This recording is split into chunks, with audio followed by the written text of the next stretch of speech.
In the episode today, I provide marriage counseling to a couple who's had multiple breaches of trust from infidelity. I listen to their experience, how it's impacted their lives, their marriage, and at the very end, I get into the specific recommendations to the husband who's the wayward partner, and he didn't like my recommendations. Welcome to the Dr. Wyatt Show, where developing a long-lasting, happy relationship is the status symbol to achieve, and following my tools is one path to help get you there. I'm your host, Dr. Wyatt Fisher, a licensed psychologist specializing in couples counseling. If you want to improve your communication so that you have more love and less conflicts, download my app today, Keep the Glow, KTG, wherever you get your apps, and you can start with 2 weeks free. And be sure to follow me on social at Dr. Wyatt Fisher. So here's the marriage counseling session with this couple. They've been married for 8 years. They have multiple kids together, 14 kids total between them two from previous relationships. They have one child together, and there's been multiple affairs. The man has had multiple affairs, and the woman is saying, if it happens again, we're done. And they're struggling on how to rebuild trust. How do we recover from this? How do we heal? And after I hear them talk for a while, I see why they're not healing. And then I start making recommendations. And the husband doesn't like my recommendations because it goes against his need for control, which is stemming from his upbringing and his list of broken attachments from his past. So be sure to listen to the end. Okay, well, let's start from the top. Tell me a little bit about both of you, your backgrounds, and the history of your relationship. Sure. I grew up pretty much without a father figure, so male figures to me need to be very trusted. We met when I was in junior high. I was 15 and he was in high school. He was 18. Um, Dated for a while, but then my family decided they were going to move. So my family moved us to Nevada. He did come there briefly for me, but it was just unfortunately not the right time. And we kind of went our separate ways there. And then about 10 years ago, I found him on Facebook and reconnected that way. And I've just noticed we're two very, very different people than when we were younger, which is typical. But I don't see any in myself or him, any of the qualities that we used to have. Okay. So my biggest thing in this relationship is trust. I have none. I have a little because I do trust him with our daughter. I don't believe that he would harm her one bit. But when it comes to our actual relationship, I don't trust him at all. Okay. Richard, what's your background? So I come from a family of all of us are adopted. Adopted? Yeah, we're all adopted. There's like 13 of us total. Wow. It's a large family, so all diverse. None of us are the same. I'm probably the only Oriental in my family. So that makes a huge difference on that one because my dad always expected me to be smarter than everybody else, which didn't help much. So where are you from in Asia? So my mother is from South Korea. Okay. Yep. My father is the all-American typical white guy. My Oh, father okay. being 76, my mother being 26 at the time. Wow. So there's a huge age difference. Nothing in the way of I don't know. Nothing in the way of I don't know if it's just diversity, but I'm used to diversity, a lot of it. Being prior military helps a little bit, but not really. A lot of it with the PTSD as I've started as a kid.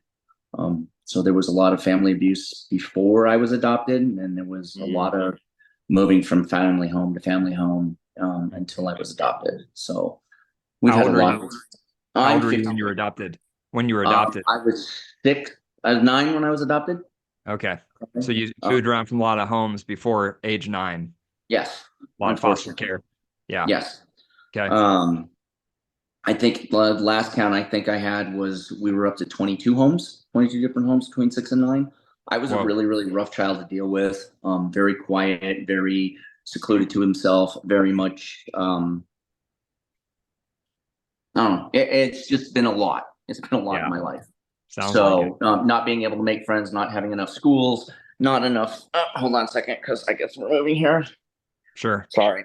There we go. Okay. I don't know. There was a lot of things that we've done or that I've done in my life that most people had not done. Having several different families, several different scenarios, just a lot of diversity in my background. Yeah. Okay. Then how did things go once you got adopted? So my adoption kind of it was all right for the most part. I mean, I had a lot of sibling fights and a lot of school issues. I became the quiet one. I'm second youngest in my family, so I have a lot of I don't know, just resilience and silence, and that's I've always been that way. Okay. So I Yeah. deal with a lot of diversity and adversity in my life, and that's probably where I've come from on a lot of that. So. Okay. How close are you with your adopted parents today? Um, yeah, my mom, I'm okay with. We're pretty close on a lot of aspects. My dad and I, there's not much there. My Mm. father has kind of distanced himself after I turned 18. Um, a lot of it was because of what I said to him, because he wasn't like we had a fight that really just has kind of ripped us apart and Mm. put a gap between us. Yeah. He said some things that were really really pretty hurtful, and I just kind of went, you really are not my dad, and that was probably the last thing I probably should have said. Mm. So there's been a rift, and we've Sure. not we've not reconnected very well at all since I moved back here. I've been here 5 years, Okay. almost better or a better term. Any And relationships with your siblings? Any closer contact with them or not too much? so my only second oldest sister, we had a somewhat relationship with. She adopted my three children out of Alaska because there was a really serious issue and there was nobody else I could trust on her side of the family, and they didn't want them. And so I tried to keep them together. There was a death in the family a while within that 3 year part of this. So there's a lot of things that are in there that just has made it really tough on us. Yeah. Okay. What So about any contact with your biological parents? my father is dead. My father's been dead since I was 6. So he's been gone way, way, way back. Yeah. My mother tried about, I would say 22 years ago, came up with somebody that was much older again, tried to make some type of, um, I, I wouldn't say a reconnect, but just something that she was trying to say, hey, look, I'm here. I want to see you. I want to know who you are. And I just kind of went, you had that opportunity when you were in the court. You got up and walked away. Why are you trying it now? I think it was a lot of regret. I think it was a lot of, um, and just a lot of emotional baggage, I think is what she's toting. And I'm just not into that at all. Okay. It just, Yeah. Is she still in South Korea? no, she was here. Last time I saw her, she was in Alaska. I don't know where she's at now. And that's kind of, for me, a good thing because I really have some resentment to her. Yeah. And so Sure. unfortunately, that doesn't help much. Yeah. Okay. And Tammy, you mentioned your dad had broke your trust or wasn't a very stable father figure. Is that right? My birth side dad gave me up for adoption, Mm. and then the dad that adopted me then dropped out of our lives also. And then my mom got married again for the third time, and he was abusive. And my second Abusive, dad, abusive to you or your mom? yeah, all of me, my brother, and I, yes. Mm. And I'm sorry, me, my brother, and my mom, Yeah. yes. And then she remarried my second dad who adopted us. And he's been my dad, you know, now. When Okay. I didn't have a father figure, my grandfather was my father figure, Hmm. and he passed when I was 10 years old. Okay. And I can pinpoint the time when my life just turned around, and I just did not trust men whatsoever. I didn't want to get attached again, I think is what it was, because they just kept leaving. Yeah. Um, this is my fourth marriage, and I'm at done. Okay. So Yeah. And how old were you when you got adopted? That I don't know, to be honest with you. I want to say probably close to 4 or 5 by the pictures that I've seen. I've never Uh-huh. asked the ages. Any Um, any contact with your biological mom my biological dad, no.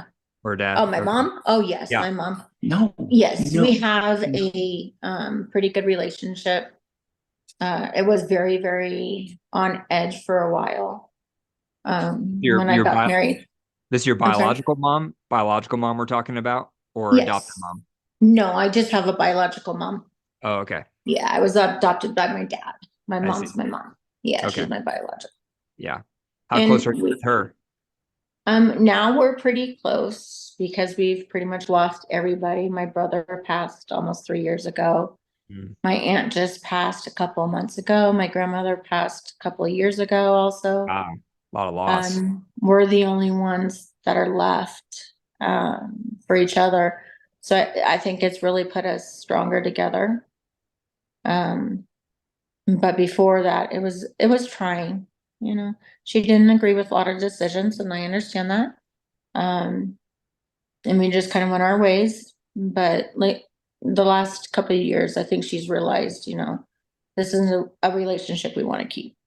Okay. So So you both have a lot of broken relationships, broken attachments in your past, in particular with males, and then Richard with you also with females, sounds like. So you're coming into this relationship with a lot of broken attachments from your history. Is that right? yeah, Yeah. correct.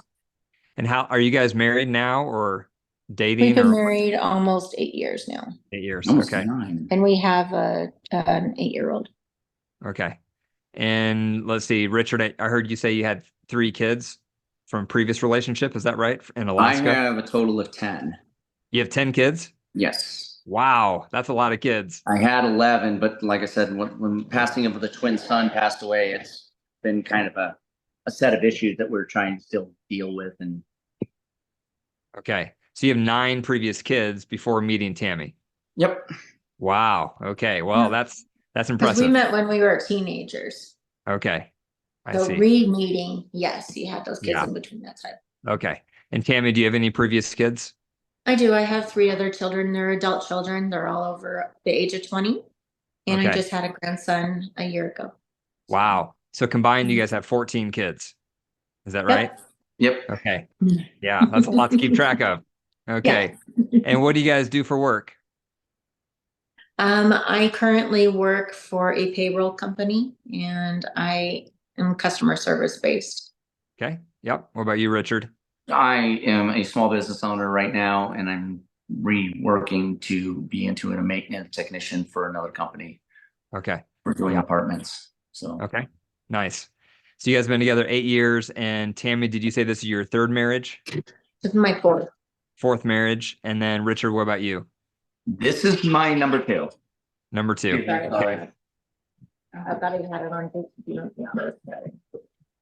What's that? Sorry about that. We thought all our phones were on do not disturb. Oh, yeah. It's okay. I couldn't hear anything. So, Okay. Well, that helps. That helps me to hear your histories and kind of what you guys have been through and what you're bringing to the table. So for our time together, what are you hoping to get out of it? What's your goal for our meeting? well, I know my biggest one is trust. Okay. And if I don't have trust in someone, it's very hard for me to even want to compromise or even listen to what their issues are.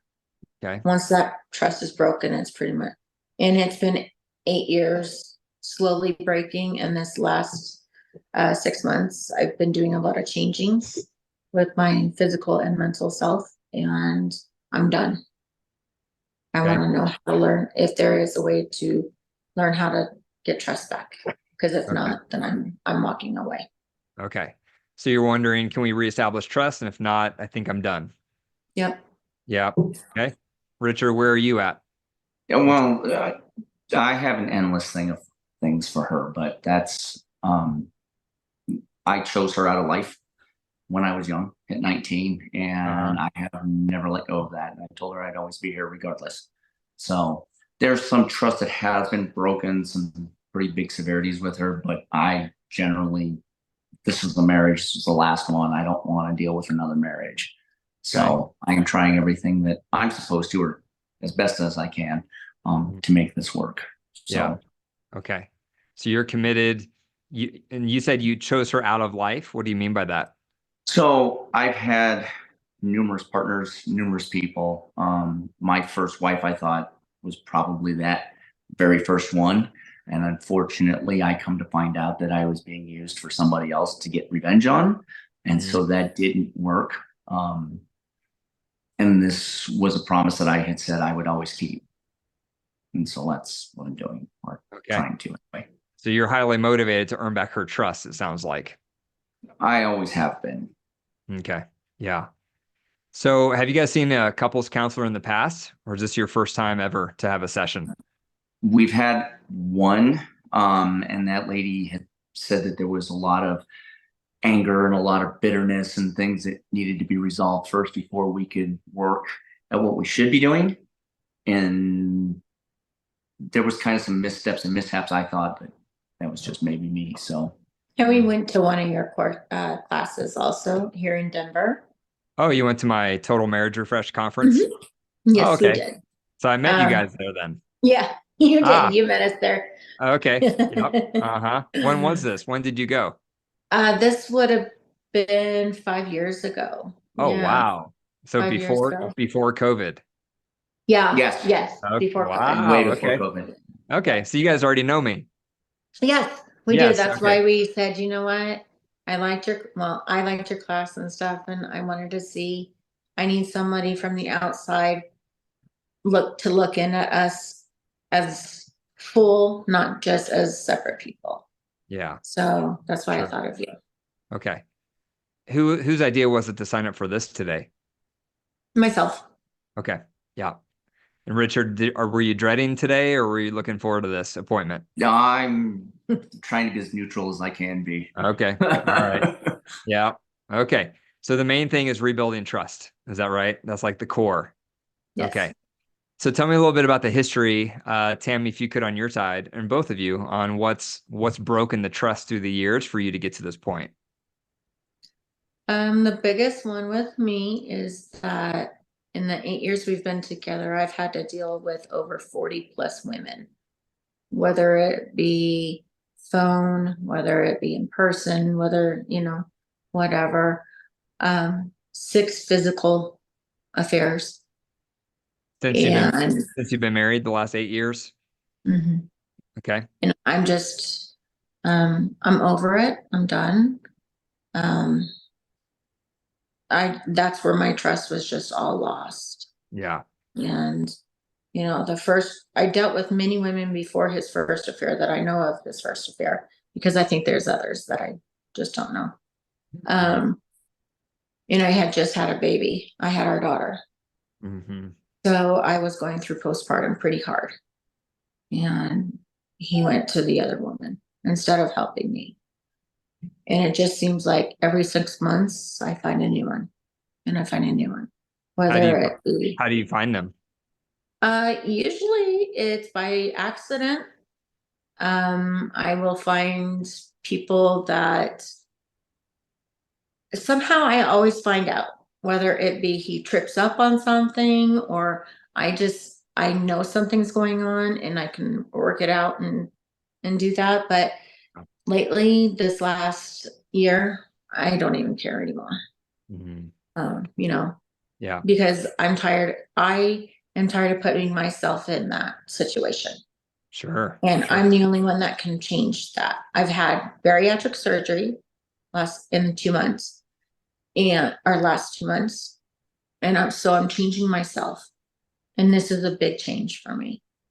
Where I said, I'm just done. So I've done it for 8 years.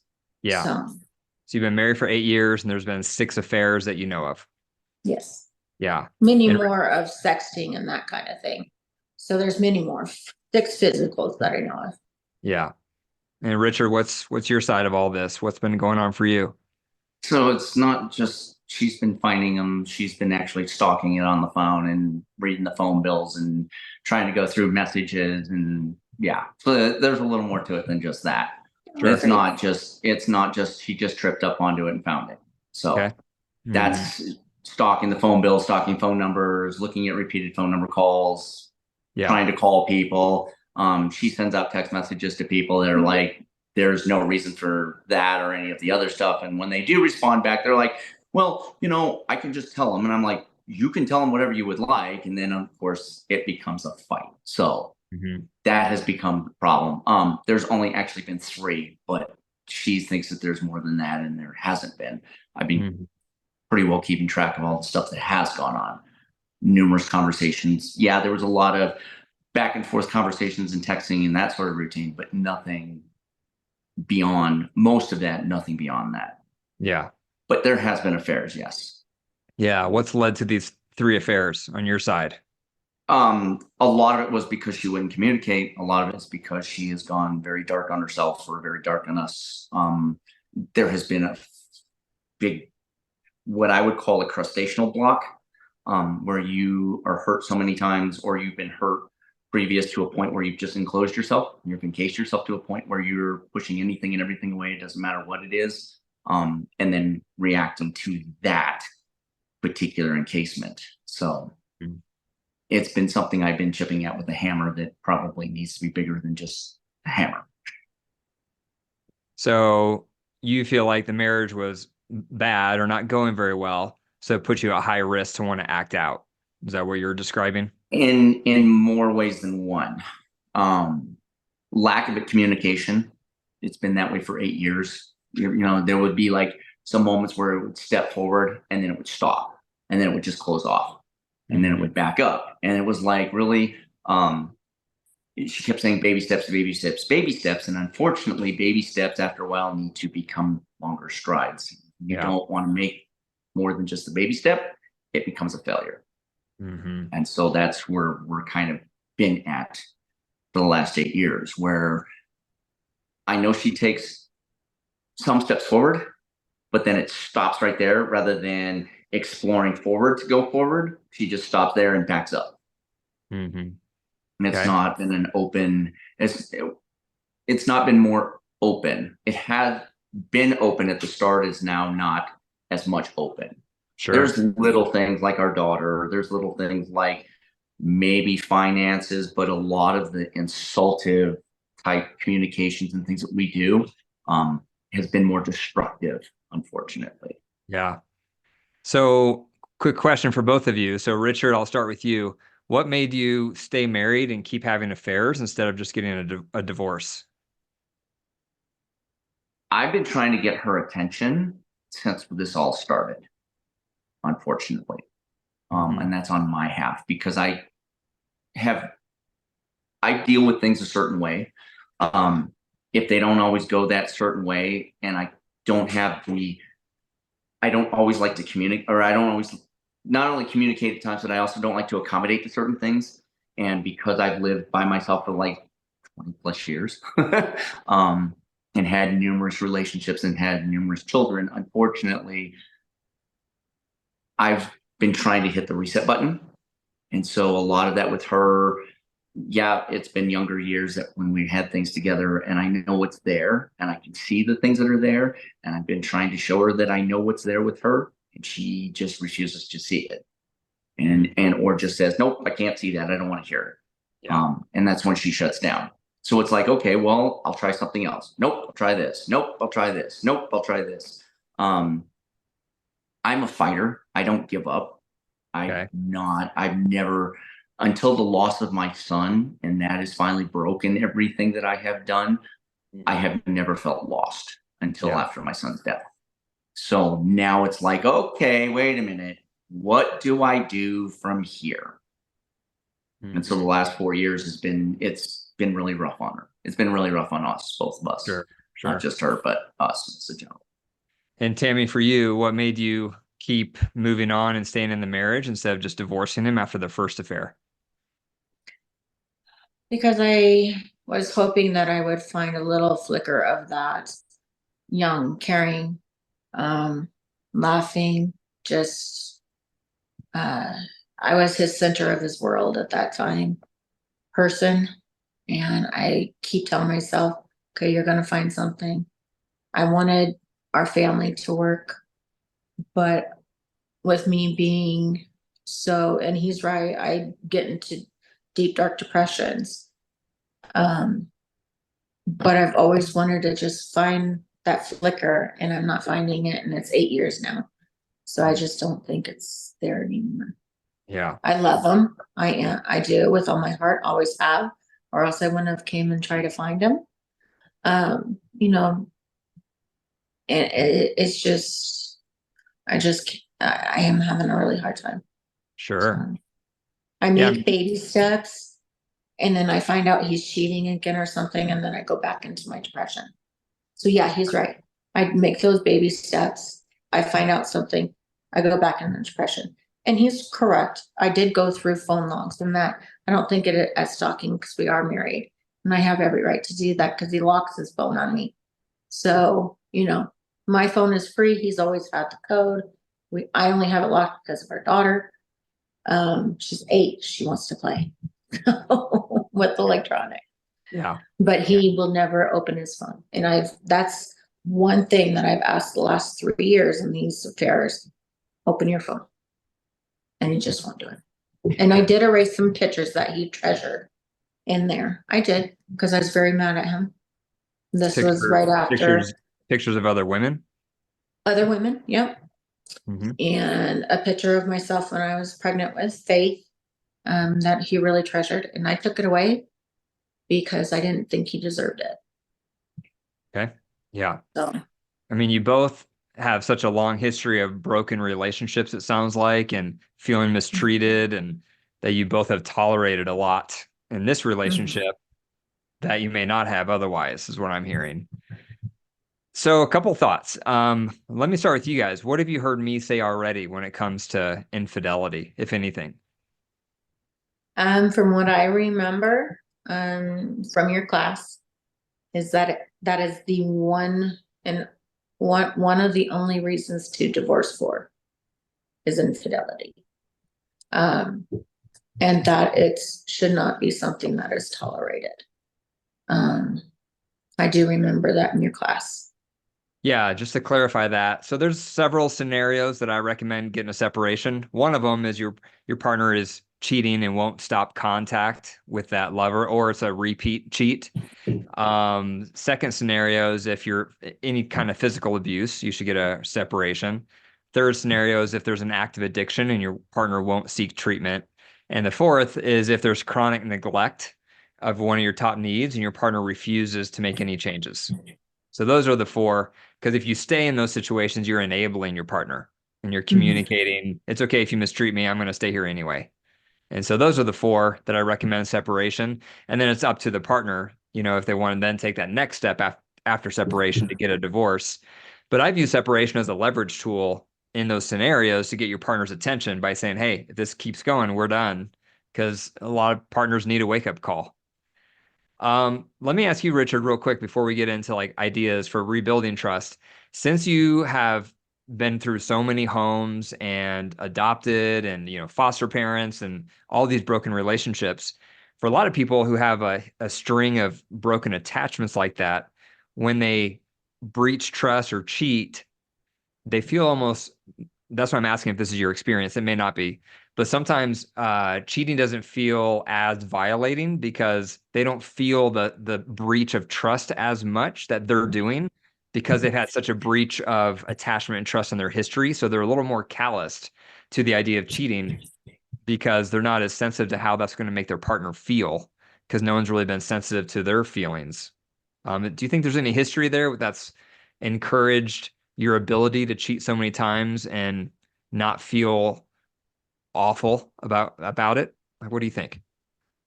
I have been calloused since the day I think it's the day that my mother walked out. Unfortunately. Yeah. And I have been trying to change that since then. Yeah. I swore that it would never come from another woman, which it clearly does a lot of the time, unfortunately. Most of that I think is on my abilities because of that. So is there a time when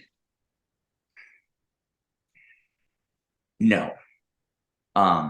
I guess I can answer that one with no.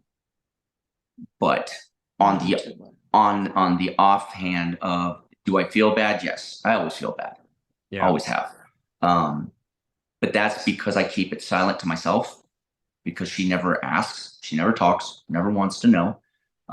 She basically, if we're in the middle of a conversation, she'll shut it down and say, okay, that's it, and sweeps it under the rug and pats it down, and that's that. And so it festers on her. It makes it much harder for us to deal with each other when the communication lines aren't open. And I have always left that door open, always left that communication line open. I get to a point where I'm like, okay, well, if you're not going to communicate, I got to find another way to bring that communication back. And that's where I've always been with that. Yeah. So is the emotional cheating an issue? It has been for me. It always has been. Doing it to her has been a lot of the attention getting. I'm trying to get her attention. I'm trying to get her to see where she has done that damage, and I want her to see how she can fix it. And I know she can fix it. I have 2 psychology parents. My father is the executive director for the state health department for here in Colorado, where I was just recently retired within the last, I think, 5 years now, 6 years. My mother is a class 3 behavioral specialist for special needs children. So between the 2 of them having masters and then some in all the education, the one thing I've always learned was, you keep trying. Doesn't matter how the try is. If it doesn't work that way, you got to regroup that try and then redefine it so that that try can continue. Mm-hmm. I've always tried to keep that try. Yes, I love this woman since the first day. I've never lost focus of that. What I've lost focus of is when the very trust issue that I trusted her with was broken. And that has become some of the issues that I'm dealing with and some of the things that I try not to promote on her. And unfortunately, that has been not only promoted onto her, that's also done a lot more damage to her from my end. Okay. So a couple thoughts here around infidelity. So the way I view infidelity is, the climate in a relationship can make people more susceptible to the impulses or the temptations to act out if they're unhappy, their needs aren't met, their love bucket's low. So that's usually both partners' fault, like having these low love buckets and our marriage isn't going very well. Normally, that's both partners' fault on some level. And the lower the love buckets, the higher the temptation or impulse to want to act out and cheat. However, the decision to cheat is always 100% the fault of the person who cheats because it's a choice at the end of the day. So no matter how unhappy we are, no matter how much our needs aren't being met, it's still a choice because no one has a gun at our head saying cheat.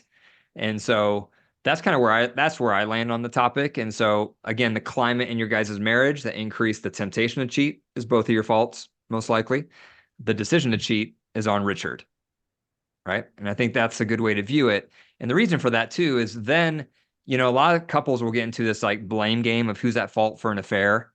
And it has to start with the person who chose to cheat. And Richard, you may have already done this, but taking ownership for the decision. I chose to cheat. I was unhappy. Yes, I have all these reasons. I could talk to you for an hour about all the reasons why I was tempted to. At the end of the day, it was my choice. And I can't blame you for my choice. How our marriage was, made me more susceptible, sure. And that's both of our faults for sure. But at the end of the day, it was a choice. And that's the choice. The reason it's helpful to view it that way, and Richard, you might already be seeing it this way, but if you're not, it's just something to consider. If I can view it as at the end of the day as my choice, that's something I can own. That's something I can take responsibility for. And that's something I can show remorse for.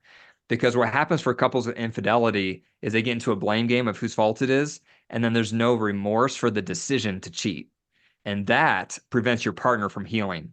Because that's one of the early steps in affair recovery is the person who cheated has to own their decision and then show sincere remorse for that decision, regardless of what tempted them to make that decision. So that's one piece. A couple other pieces because I want to make sure we have enough time to get through some other pieces. So so I'll stop with that one for right there. The other steps that are huge for affair recovery, the first step is ceasing all contact with anyone you've had infidelity with. So if there's any ongoing contact with anyone, you've been in touch with, Richard, on your side, where you've crossed the line, whether it's emotionally, messaging that's crossed the line, or obviously physically it's crossed the line, anything like that, if there's ongoing contact with those people in your life, it does two things. First of all, it puts you at a constant risk of, oh, I'm unhappy again. There's Susan, or I'm happy again. There's Jennifer. So it constantly puts you at risk of not staying faithful and not severing, those relationships. So you're kind of still emotionally connected on some level. And it makes your partner, Tammy, it makes it virtually impossible for them to heal, because in the back of their head, they're constantly thinking, are they still in touch with Jennifer? Are they still in touch with Kimberly? And so it makes it impossible to heal. And so the first step is ceasing all contact with the lover, whoever that is, or in your situation, like previous lovers. And sometimes that's a pretty drastic move, because sometimes you might work with those people, or you might go to church with those people, or go to the same gym as those people. But it's in both of your best interests to get those people, whoever they are, Richard, for you, 100% out of your life without any contact. The only risk, or not risk, but the only challenge with that is if now you have a child with one of them. That makes it more complicated. And even in those scenarios, it's ideal to have a point of contact that's not yourself. Because exes, right? It's easy to fall back into a relationship with exes. So it's similar to a drug, right? Because if you think about affairs, they're a drug. It lights up the same reward center as crack cocaine. They're highly addictive, and you get into this utopia with your affair partner, where it's suspended from life stress and suspended from the day-to-day mundane, and it kind of creates this high in our brain, just like a drug. And so, still having contact with anyone, it's always going to be that temptation for, let me go back to my crack cocaine kind of thing. The second step after that is opening up all accounts. That includes phones, that includes checking accounts, social media accounts, everything. And I recommend that for couples, even when there's been no breaches of trust, just because there should be no secrets, right? There should be nothing we're hiding. So yeah, take my phone, take my accounts. I don't care. Nothing. I'm not hiding anything. That's how you both want to feel, right? Even if there's been no breaches of trust. And the reason for that is one analogy I read one time that I really appreciated is, when there's been infidelity, the person who had the affair, imagine they're driving the car and they got careless with how they're driving, and they went off the road and hit a tree. And your spouse was in the car with you, and now they don't trust you to drive. So now they want to drive. They need to She feel never like, trusts me to drive anyway. well, that makes it worse. That makes it worse. No, so you That's can been relate. that way. I'm a defense driver, so Yeah. I've kept her safe for so many years. But anyway, Yeah, go yeah, ahead. yeah. Yeah, yeah. So you may appreciate this analogy. Anyway, so once trust has been broken, the betrayed partner wants to feel like they're in control, because when you're the betrayed partner, it creates PTSD, right? Because you lose all control, you lose all sense of safety, all sense of normalcy. So they say those who experience betrayal, they'll have symptoms just like someone in a natural disaster, just like someone in a combat zone, because those experiences biologically create this sense of, I have no safety and no sense of control around my life, of what's going on right now. So because of that, they need to be in control to heal. And one way they can feel in control is if they have full access to everything, because they don't trust your word at that point, right? You've lied to me. How do I know you're telling the truth? And so that's one of the top recommendations also, is we got to open up everything. And that only works, by the way, if it's a willing spirit, because I've worked with some couples, and the wayward partner, like, will give over the phone or give her the over the accounts, but they do it with anger and like reluctance, and that doesn't work, right? Because now, like, what are you doing? Why are you getting angry? Like, if you want to, That's why my phone's been locked, right? yeah, yeah. Because she So don't, does get angry, even if the pictures were of her, which the one picture she really destroyed parts of that made me really, really hard, was because she was pregnant and she was happy and she was smiling. And that is the memory I've always had of her since yeah, she's been young. And sure, that is what stopped me personally from unlocking it, yeah. because she's destroyed the one very thread that I trust her the most with. And that was of herself. It wasn't just because of the exes. It was, I transferred the phone. I didn't get to go through the pictures. I didn't get to delete them all. And so she got really mad about that. That I understand. The one picture that was of her and the pregnancy that made us both the happiest moment right then and there, she destroyed. Yeah. And that burnt the trust from me for me with her. That's the one thing. And I can't get that picture back. I've been trying for many, many years to try to find it. Yeah. I can't find it. I think Sure. I now know where it's at. I'm hoping that maybe I can pull that one back. But that's where my trust has been. And that's been that way since the day after she was born. Mm-hmm. When she did that. And that was before she was even born. No, that was before she was born. That was the week before she was born. Yeah. And so that's where the trust has been. Sure. And to clarify, when I was saying anger, I was referring to you. I was referring to the wayward partner being angry when they have to hand over their phone. That's the anger I was referring to, because a lot of people are like, I'm not going to give you my phone, or they're angry when they give over the phone. And my point with that was then it defeats the purpose. To rebuild trust, it needs to be, take my phone.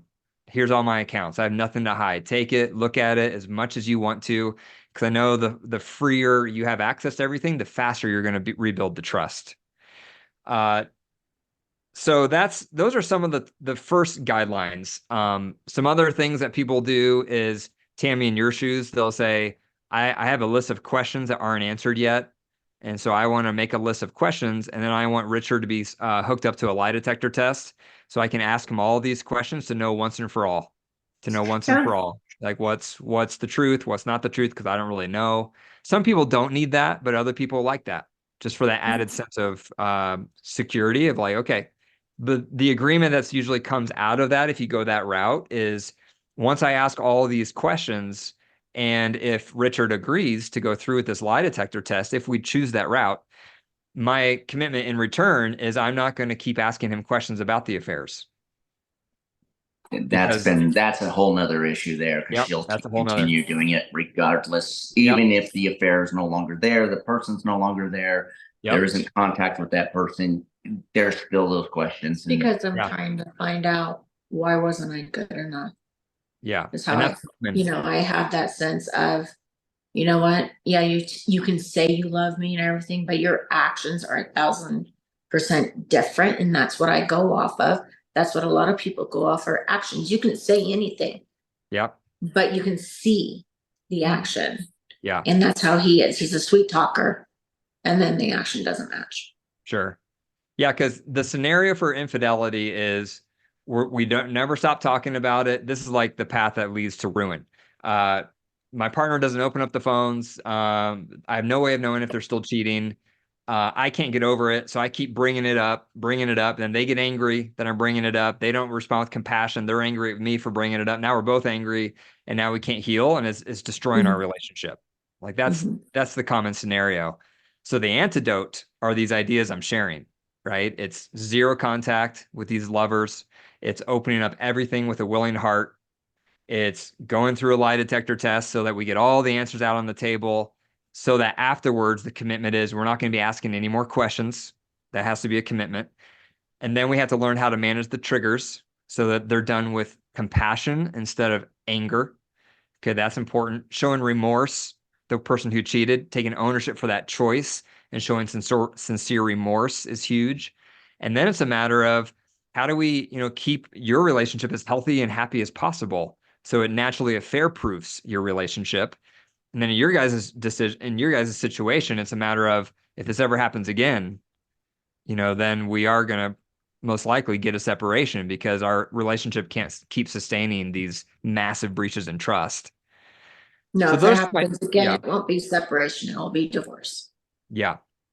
So I'll stop there real quick. I threw out some ideas. What are your guys' questions, or what are your thoughts on these ideas you're hearing so far? Lie detector tests, I've been through 3 of them, and I just don't find them useful at all. Even though the truth was always there, I don't find them useful. The military does that to us. So unfortunately, you got good at passing them? Yeah, I end up passing them. Yeah. because of the psychological affairs and all of the stuff that I've had to go through in my entire Sure. life. So, Yeah. And to clarify, it's not on if you think they're useful, it's if Tammy would think it's helpful.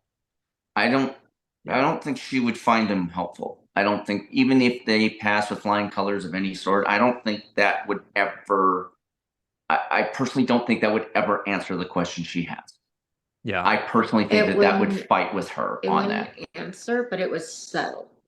I don't think it would settle. See, it would I settle don't, some of the questions I do have Mm-hmm. and finally get the closure of the issues we were having and the questions I had about the issues. Yeah. It's an uncomfortable route for both partners because Oh, usually yeah. the wayward partner doesn't want to do it, and the betrayed partner doesn't want to stop asking questions. And so it's uncomfortable for both because you both have to do what you don't necessarily want to do. Right. But if you follow that, like, okay, here's all my questions. Let's do a lie detector test. My promise in return, if you're willing to do that, is I'm going to stop asking questions. and that is probably, that's been a lot of the openness that I've been trying to deal with her over. Uh-huh. Because if it, I went through communication classes, I went through part of the psychology parts of that, and I quit doing the classes because I couldn't get past some of the certain points that both people should have when it comes to communication.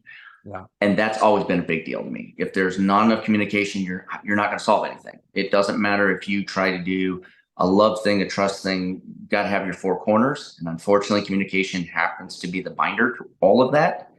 If you don't have it, that's where the problem is. It's not a, and that's just the way I've seen life. If you Yeah. can't communicate, can't say something, um, that's the problem. Yeah. So at this stage, if you want to earn back Tammy's trust, you do everything she asks you to do with a willing heart. If you want to earn back her trust, if you push back and you resist and say, no, I don't want to do that, or no, that's not a good idea, you're shooting yourself in the foot for the very thing you're hoping for, which is earning back her trust, because she needs to be 100% in control to start slowly trusting again. And these steps we're talking about are options and recommendations to help that happen. So the best thing any wayward partner can do is say to their spouse, you name it, I'll do it. You want my phone? There it is. You want me to do a lie detector test? I'll do it tomorrow. You want me to get down on my knees and plead for mercy? I'll do it. Like, you do anything that they're asking instead of kind of debating on if you think it's a good idea or not. Because you're not in the position to debate when you're the one who's done the cheating. And I know it's hard to swallow that pill, but if that's in your best interest, so Richard, on your side, if you want to do all you can to heal this marriage, you do exactly what Tammy's requesting so that she's feeling a sense of control. And only through that can she slowly start to trust. Okay. Yeah. I mean, you can take it or leave it, but that's just my 2 cents to throw that out there. No, I understand that. I just don't like giving over control for things that Yeah, I know that are on sure. me, and that's, Yeah, it makes sense. It makes sense, right? Especially with your history. I mean, your history, you've been the only one in control. You've been the only one taking care of yourself, right? No one is safe. It's just me, right? And so it makes sense. It makes sense that you'd be more susceptible to infidelity because you're more calloused, right, with that attachment. So you probably are less sensitive with how damaging that would be to Tammy because you've been damaged, right? Because of all these, it's not your fault, right? You've been damaged from all these other relationships it's that, probably my fault in some things, but no, I well, mean, you know what I'm saying though, right? All I'm saying is it would make sense that what I'm recommending you to do, Richard, is the very opposite of how you're used to living, right? You're used to watching your yeah, I've been back. doing this for 23 years, 22 Yeah. years by Yeah. myself. Sure. I've been, well, I Yeah. got to think about that one. Noah's been 25. Holy crap. Yeah. Yeah. You're Anyway, a, no, you're right. right. You're a survivor. You're resilient, right? You're silent. The silence makes you more vulnerable to going sideways, though, also. The whole silence thing, that puts people at higher risk for indiscretions, cheating, micro cheating, because you're used to doing things in silent, like in the corners, in the shadows. And so makes sense. Like your history of broken attachments, I got to take care of me, I'm resilient, would make you more likely to cheat. And it would make it harder for you to do the right steps to heal the broken trust. So what I'm recommending is probably totally against what you want to do.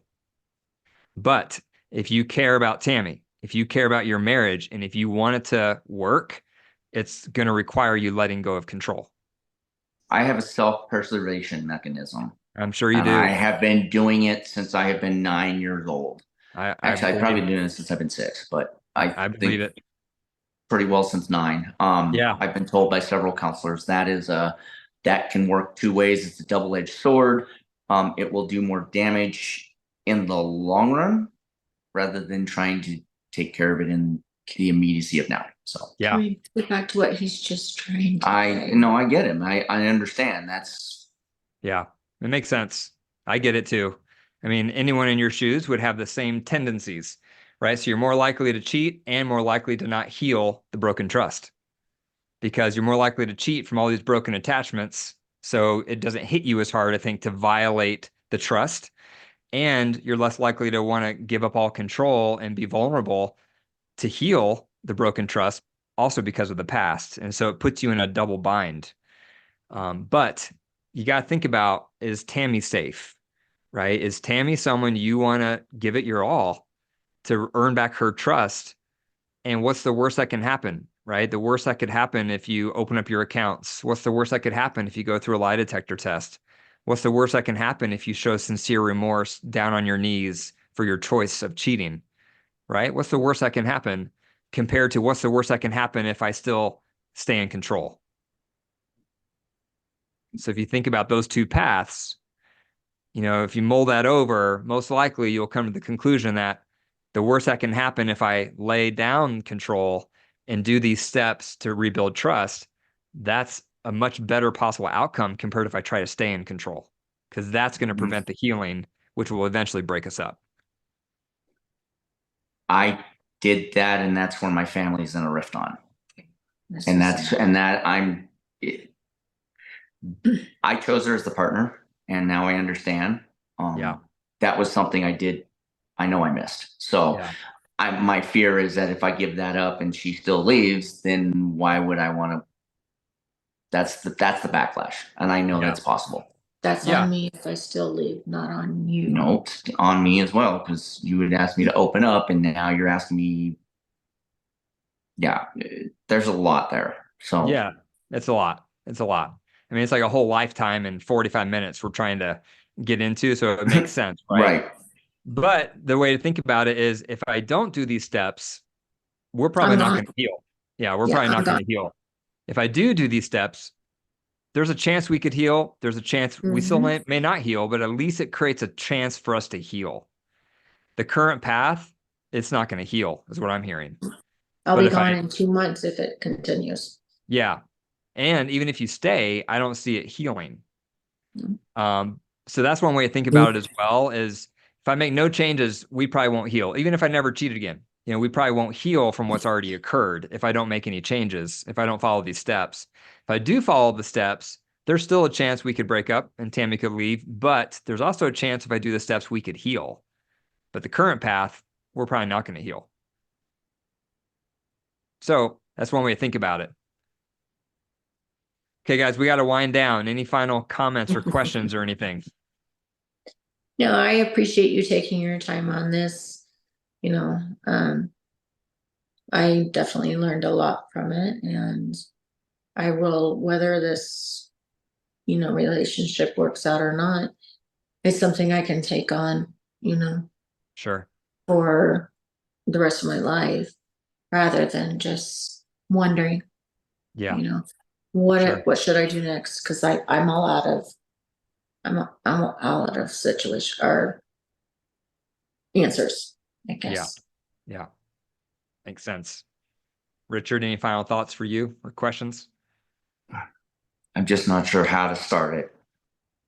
And I'm not one to relinquish a lot of the things I've had to deal with. And it's going to be a whole lot tougher than she thinks it can be for me. Sure. So, Sure. and Yeah. if she can't step into my shoes to see it, then Needs to be the other way around. And because it's going to be so hard, if you choose these steps I'm suggesting, that's what's going to make it so meaningful. And I'm going to send you guys my article. I have an article on the top 11 steps to heal from infidelity. So you can read through those steps and you'll see the first couple steps are the same ones we talked about. But then it'll give you more time to think about it, mull it over, and then the ball's in your guys' court, right? With what you choose to do. Yeah. Okay, guys. Well, I appreciate the meeting and that you guys participated, and I appreciate your vulnerability sharing, because it's hard to open up to, even though you knew me from 5 years ago, but still it can be hard to open up.